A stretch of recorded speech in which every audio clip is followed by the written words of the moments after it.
Welcome to Pigeon Talk One-on-One, topic with conditioning, preparation, and system.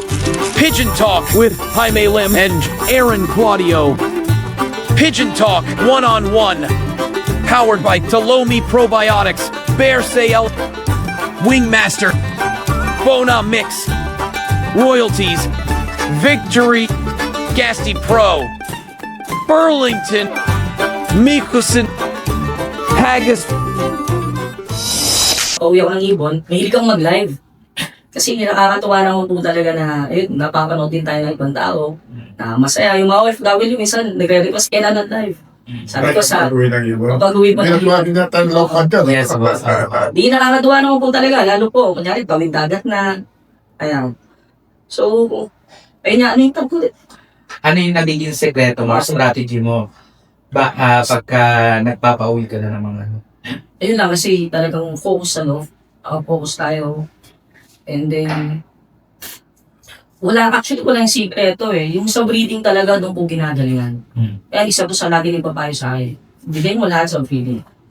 Once na ginalingan mo sa breeding, healthy ang ipon, healthy ang breeders mo, papanoorin mo na lang manalo. Kasi yung bloodline, katulad din ang sabi ni Sir Jaime, pag magaling ang bloodline, mananalo at mananalo. Yung bloodline ko yung, 90% ng panlaban ko is galing dun sa baseline ko na tinatawag ko na Nato Hera. Sila lang yun. Renato. And then yung ako po, yun yung Popeman. Pinarami ko po yun, mga magkakapatid, mga pipinsan. And then ina-outcross ko po sa mga ibang line. Saan galing ko ito? Giagiso. Meron siya. And then ayun po, nung naparami ko sila na yung ina-outcross ko sa mga... Ito, sa kanya nag-award ako. Yung kipaning heron, kung hanggang maaari makakuha ko ng winning line niya, kinocross ko ito. And then ayun na yung yearly. Yun siya yung nilataban ko. May lumulusot at lumulusot talaga. Tsaka yun, consistent lang sa binimintain ko lang lagi yung pilgrimage ng local. Sa mga vitamins, ang ginagamit ko puro local. Ayoko bumili ng imported eh. Kasi minsan, pag kinulang ka, ang hirap bumili. Balita ko po, palay daw ang hari mo ng pooling Sa pooling, hindi gaano, pero pag derby, kaya. Pero kapag yung mga malapitan, mailap ang ibon eh. Kasi nga siguro dahil sa design ng law. And that's why... Saka parang nasa line din? Nasa line. Kapag nananalo ko ng pooling, ibon niya yun. Ibon niya. Kasi sa akin yung mga Renato, hindi sila mabibilis eh. Pero talagang sila, Long distance yun. matibay sila. Tsaka umuwi. Kahit sabihin mong smashan, walang pauwian. At the other day, uwi sila. Okay. So, paano yung mga strategy mo pagka mag-start ng mga road training? Sa training, sa road training, parang sikreto ko na yata yun no? Hindi ako hindi ako nagsasamasabi sa club. For example, lang club, meron 50 trainings. 5 training lang akong isasakay ko sa club. And then, hindi rin ako nag-mid-toss. Ang ginagawa ko, for example, 50 kilometers ng toss ng club or 100. Tumilipad na ng around 1 and 1 hour yan, di ba?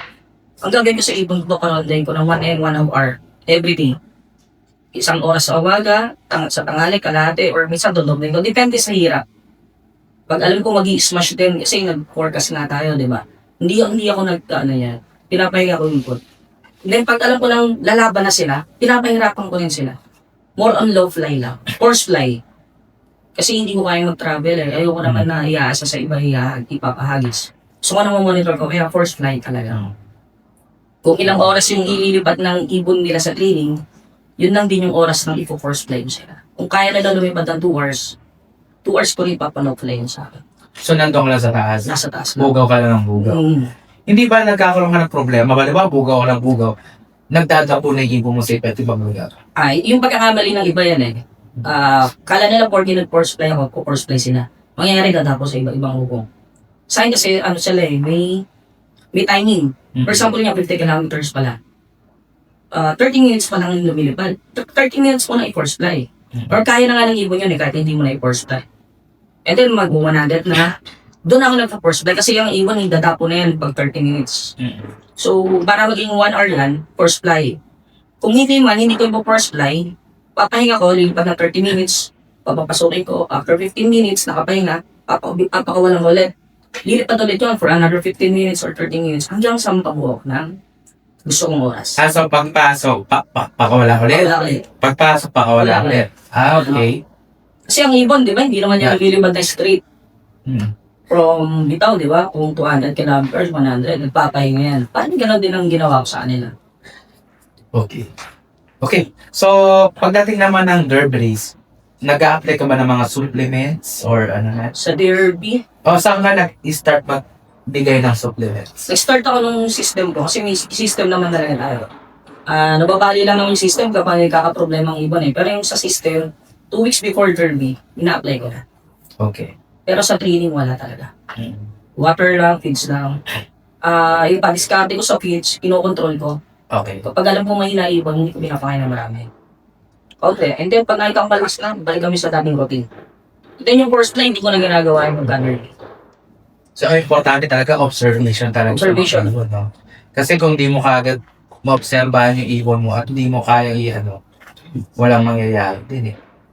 Kaya importante talaga, marunong ka mag-observe at marunong ka rin gumawa ng diskarte mo kung paano may papanalo Tama yun. Yun yung pinaka-number 1, observation. Kaya yung isa may nagtatanong sa atin, no? Mark, anong sikreto mo sa ganito ganyan? Anong binibigay mo pag derby? Paano i-apply yung ganitong gamot? Sabi ko, it depends eh. Hindi yan what ibinigay ko, bibigay mo on the spot din. May mga pinagdadaanan silang proseso. Sa adat, kilala mo sila, kilala mo ang ibon mo. Bawat galaw niyan, alam mo yan pag may sakit eh. Saka, depende kasi din sa linyada. May mga linyada talagang magagamot. May mga linyada na hindi mo kailangan gamutin. So, kailangan makilala mo rin kung ano yung linyada ng hawak mo. Kasi may mga ganun eh. Katulad sa akin, may mga bloodlines ako na kailangan mong bigyan ng supplement para kumilos. May mga line naman ako, kahit hindi mo bigyan ng supplement, kikilos talaga. So, kailangan ma-distinguish mo kung ano yung linyada ngayon na pwede mong bigyan ng supplement. Kaya dun sa love ko, hindi ako masyadong nahirapan eh. Dahil nga, di ba, 90% or above, yung Yes. blood line ko isa lang. Kaya isa lang approach ko sa kanila. So, kapag yung isang ibon na or dalawa na hindi nag-click doon, ibig sabihin hindi click pair. Binabago ko na yun. So, ano ginagawa doon sa breeders na yun? Pag hindi nag-click pair, tatry ko pa ulit another year. 2 years lang ang breeder sa akin pag hindi nag-click. Dispose. Ibig sabihin hindi siya click pair doon sa baseline. Okay. So 2 years, 2 years po. talking about north-south. So, Oo, apat na apat season. season. And then, ano yun, hanggat kaya, pinifilter ko sila, sa north apat, sa south apat. At least, napifilter ko talaga kung click sila sa pair sa ibon ko. Kung baga parang, itong line na to, nag-overplay ka agad, wala pa. Parang, And then, hindi sa overplay. In-measured ko naman sila through, derby na. Kasi ako may maingat nga ako, di ba? Hindi ko nga iti-training ng lab training. Ayun lang, sa self-toss lang din minsan. Ano ko sila, napapaabot ko lahat ng, sabihin natin 95% ng ibon ko na binread, napapaabot ko ng first lap lahat. Nagugulat nga sila, ang dami mong ibon. Hindi sa akin binibiro ko na lang, hindi ko kasi yung ikinakagay. Sabi ko, more ano lang ako, self-toss or, ayun nga, low fly lang. so yung parang last 5 trainings ng club, doon ka na mag-load. Sa ang unang atake ko sa training, mga pang-5 loading ng club, pang-6 load na ako nun. Then pag nakita ko nahirapan, ipapahinga ko sila for 2 to 3 laps ulit.